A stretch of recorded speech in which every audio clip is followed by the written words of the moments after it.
Welcome back, everyone. Pal Ponder on Weather here. Welcome to Pal Ponder Ultra, and happy Valentine's Day out there. My wife and I are actually celebrating our 19th Valentine's Day together. I wanted to really fine tune this winter storm and severe threat and kind of take you by hour and let it unfold and walk you through the details. So let's start off with the overall NAM guidance on these two significant troughs that we're going to be tracking. This is the culprit, and you can follow my time up above my head. And this is the setup. So let's take you through the animation here. This morning, we had some showers and thunderstorms move across the Dallas-Fort Worth area through Oklahoma and portions of Kansas there. But then that secondary trough built out by the Pacific Northwest, that brought some snow showers along the coastal regions as well. That one moves through, and you can see where we started. I mean, there's a lot of warmer air, guys. Underneath this trough, it's pretty cold, but look at the freezing line, how far lifted north it got. Man, that's pretty unheard of for this time of year. That is the warm sector that we've got to be concerned about as we move through time, and especially as we go through to the tomorrow. We're going to be watching this more significant trough really start to dive in through the Four Corners region, and it tries to make a turn and turn negatively tilted. I stopped the clock about 3 o'clock in the afternoon.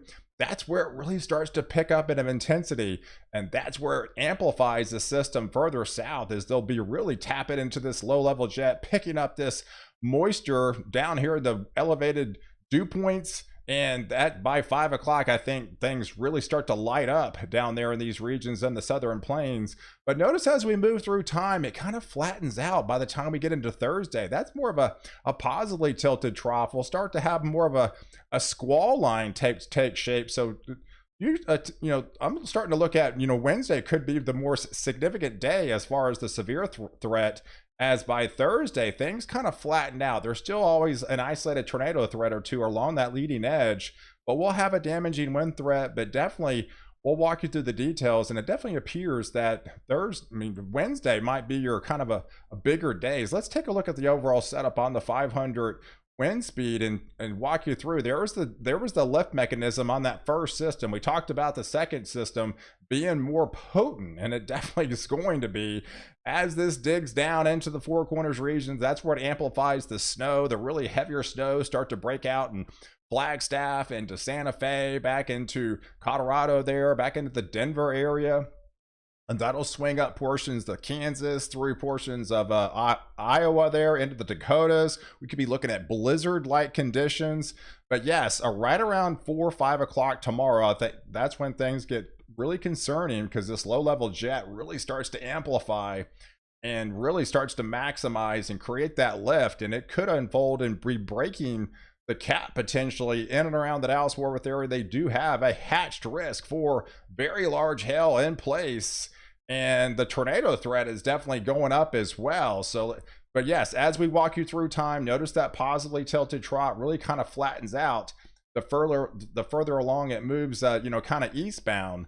So let's take a look at the overall setup on the wind speeds, because man, these winds are going to be cranking. Regardless if you're going to get the snow or the rain, there's a good part of the country, probably 70% of the country, are going to be impacted from this threat as far as the winds go. These winds could easily be 50, 60 mile per hour wind gust at time. They're in portions of New Mexico and the Texas Panhandle. They could be gusting of up to hurricane force, with definitely not out of the question. But yeah, walk you through time. Look at Arkansas, look at Tennessee, Kentucky, up to the north where you have the cold sector into the Dakotas, back through Minnesota. They could be looking at blizzard like conditions with this particular setup. That's tomorrow all the way through the morning time frame, and that extends all the way through Michigan, through the Ohio Valley, and even upstate New York gets into those higher wind gusts. So no one's really left out as far as the winds go, because man, we've got two powerful systems that are definitely on the way. So let's really fine tune the surface map and take you through time. There's the instability this morning. So notice this morning, there was about 10 o'clock that squall line moved through portions of Texas there. Now it's moved out now that we hit the afternoon time frame, going through Louisiana, going through Arkansas, back into Missouri here with some showers and some moderate elevated thunderstorms in this region, and then we'll start to see the snow start to fly in the Four Quarters region by the time we get into your afternoon for today. That quickly moves off, but we'll be watching that secondary system start to take shape, really start to dive into the Four Corners region, heading into New Mexico by tomorrow morning. So as it does, it's going to be able to tap into that over the low-level jet. Notice the warm front lifting down here from the south into Louisiana, into the Houston area. Look, it's 11 o'clock in the morning. Tomorrow morning, you got snow breaking out in eastern portions of Colorado, portions of Kansas there. But walk you through time as we get into your about 3, 4, 5 o'clock time frame. That's when things really start to kind of unload, I think. We'll have cold air aloft. We got the 850s really you got cold air aloft pressing as the low level jet, as storms start to rise. It's looking more likely that we could in fact break the cap of this into the Dallas-Fort Worth area. There's still a little bit of uncertainty of whether it's going to break or not, but I feel it is going to break with the significant updrafts. They're going to be on the table with this system. So about 5 o'clock, I'm starting to look at storm initiation down here in the southeast portions of Oklahoma, getting into far north Texas. We'll have like little renegade systems starting to break out isolated bubblers between 5 and 6 o'clock. And we walk you through time. That's where I think things get concerning. About 5 to 10 o'clock time frame, we've got a tornado threat and a very large hail threat. They do have an hatch risk in place for portions of Oklahoma, and does include the Dallas-Fort Worth area. They could be looking at some significant hail risk down there into portions of the Dallas-Fort Worth Metroplex. We're talking large hail, potentially 2-inch or greater type possibility. And as this moves through, it'll be transferring into more of an overnight threat through the Arklatex. Stop the clock about midnight time frame. As that system goes, that's the cold front. That's the cold front moving through Dallas. So you're going to be in the clear by midnight on Thursday. But all systems go as it heads east through Louisiana, through Arkansas, through portions of Missouri there, with the snow flying on the northern side. As we go into the overnight time frame, it's a nocturnal threat through Arkansas, portions of Missouri there, and also western Tennessee. And so as we move through time and take you through the overall supercell composite, this is why I feel like the threat actually is going to be elevated and actually increased. So as we walk you through time, I showed you the low-level jet coming in from the north.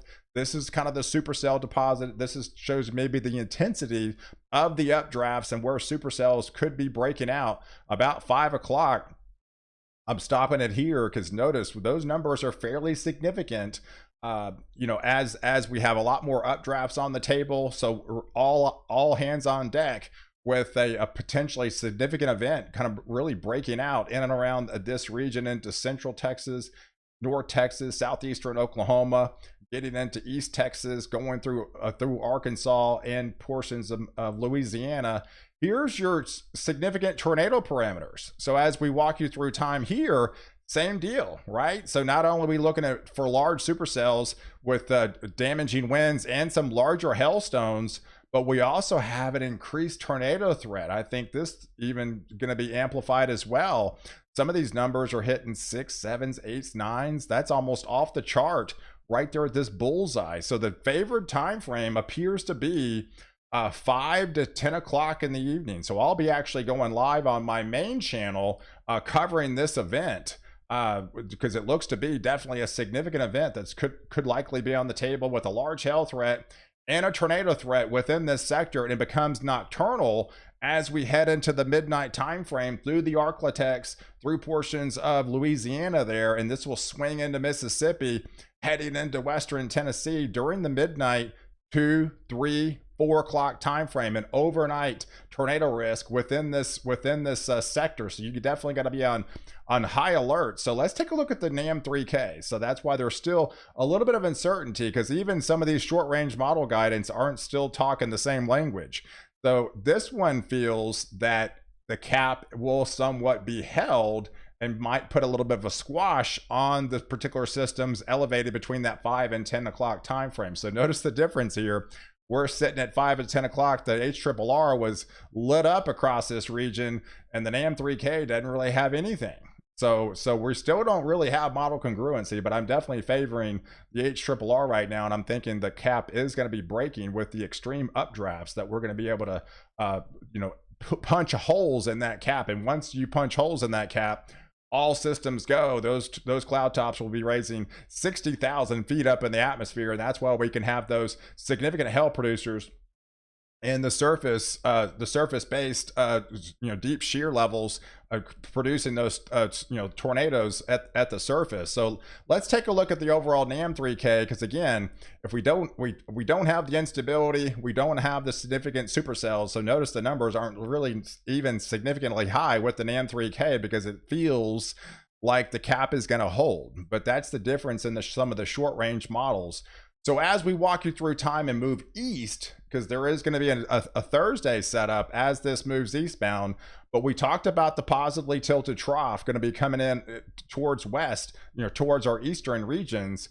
And notice the storms as they come through the midnight time frame. As you go in through your Thursday morning time frame, they're going to be kind of lit up across this region. They do have a slight risk for severe storms down here in Louisiana, Mississippi, getting into central portions of Tennessee, through Kentucky here, through portions of Indiana. So I think it could be even more of a kind of a significant risk early on, but once they hit that more of a positively tilted trough and that cold front gets a little bit closer, it becomes a little bit more linear, and then it becomes, I think, just kind of a damaging wind thread. You always can't roll out an isolated tornado through or along this leading edge, but it does go fairly far north. It's all the way up into Ohio, getting into Pennsylvania. Could see some damaging winds with this particular setup as we move through time and take you through the Thursday afternoon time frame. It becomes less and less of a threat the deeper we get into Thursday afternoon, because I feel like that positively tilted trough, setting up. So here's your overall significant tornado parameters. Notice they're not nearly as high as they are in North Texas and Arkansas, in Louisiana, and portions of Oklahoma. As this swings through, going into your, that begin with a little bit higher threat coming in into the overnight hours once you hit Western Tennessee.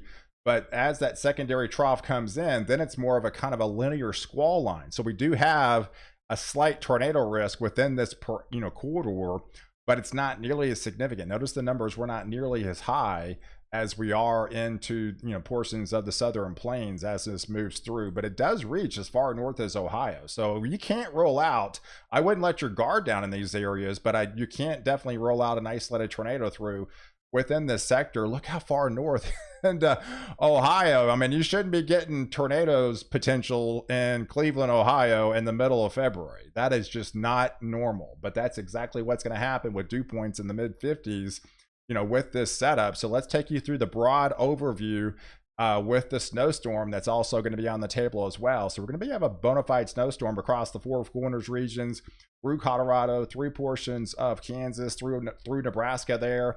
That takes you through Iowa and also Wisconsin there. I think it does impact portions of northwestern Illinois. Chicago, I think, is finally going to get in the action there. I know you've been snow drought there of those regions, but you'll be adding to those totals. Not a significant event, but you'll still be adding maybe a couple inches within that sector.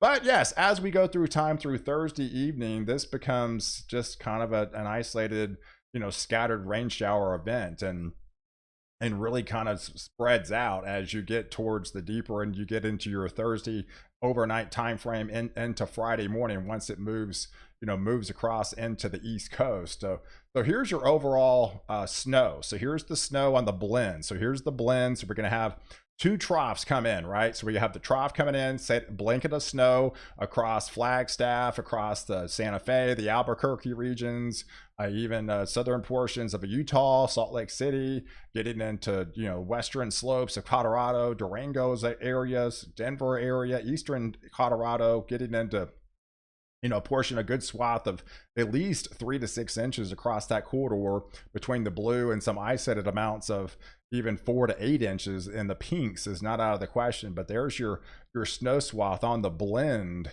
as we walk you through you're all the way through your Friday time frame. So hey guys, I appreciate you guys watching. Do like this video, definitely hit the subscribe button. I appreciate you supporting the channel. Also support my main page, Pal Ponder on Weather, and stay tuned for live coverage tomorrow between 5 and 10 o'clock. Tomorrow I'll be covering that event down there in portions of Texas and Arkansas, Louisiana, and to Oklahoma, and that particular event for the very large hail threat and maybe a significant tornado threat as well. So catch the next update where I protect you before and after storm.